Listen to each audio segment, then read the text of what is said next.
আজকের রান্নার ভিডিওর সাথে সাথে ছোট্ট একটা কথা শেয়ার করলাম, হয়তো কারোর উপকারে আসতে পারে।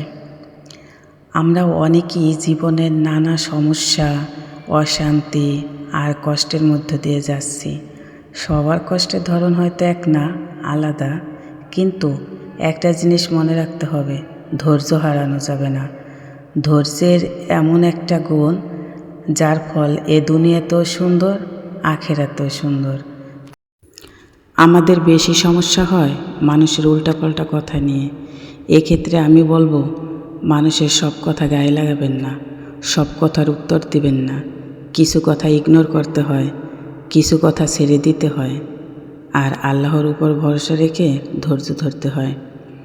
আমি নিজেও একসময় অনেক বেশি রিঅ্যাক্ট করতাম, কেউ কিছু বললে জবাব না দিয়ে ছাড়তাম না, কিন্তু আল্লাহর রহমতে সময়ের সঙ্গে সঙ্গে শিখেছি সব কথার উত্তর দেওয়া জরুরি নয়।